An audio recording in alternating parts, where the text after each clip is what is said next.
Sir কেমন আছেন? ভালো আছি। স্যার আজকে আমি এই ভিডিওটা গিয়ে আমার মাকে দেখাবো। এর একটা কারণ হচ্ছে বইমেলায় কাজ শুরু করার আগে আমার মা খুব চিন্তিত ছিল একটা বিষয়। আমি ইঞ্জিনিয়ারিং পড়ছি, আমার মা আমাকে বলছে যে তুমি ক্লাস করার বাইরে সময় পাবে এই কাজগুলো করার। তখন না আমি মাকে কিছু বলতে পারিনি, আমাকে বলছিল পড়াশোনার ক্ষতি হবে, অনেক কিছু হবে।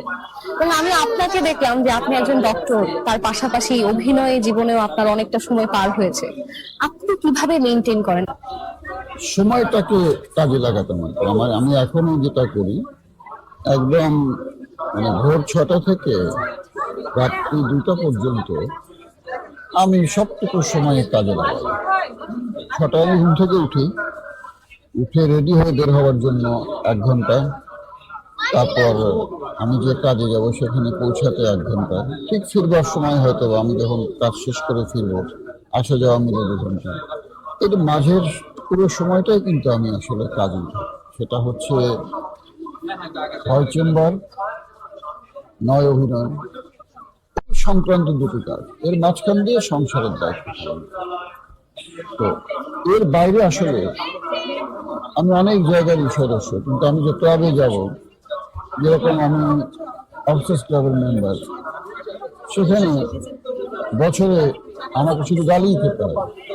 কারণ আমি কখনো ওখানে খেলতে যাইনি, আমি কখনো ওখানে লটারিতে যাইনি, আমি কখনো ওখানে অনুষ্ঠানে যাইনি। কারণ আমার আনন্দের জায়গা হচ্ছে অভিনয়, ডাক্তারি, এর মাঝখান দিয়ে যে অবসরটা, পড়াশোনা এবং সংসার, এর বাইরে অন্য কোনো কিছু করে আসলে আমি আনন্দ পাই না। ক্লাবে যাবো, কি করবো, আর কি কাজ ওখানে।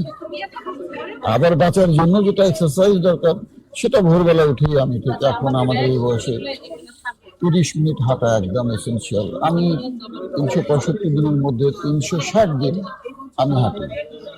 5 দিন হয়তো আমার হাঁটা হয় না, বা 360 দিন আমি সকালে ঘুম থেকে উঠে আগে 30 মিনিট হাঁটি। সুতরাং আমি যে এক্সারসাইজ করি না সেটাও আমি করি। সব সময়টা কাজে লাগানোর একটা ইচ্ছা যদি থাকে, এবং শুধু শুধু বসে থাকার ইচ্ছা যদি না থাকে, আমি মনে করি তাহলে সম্ভব।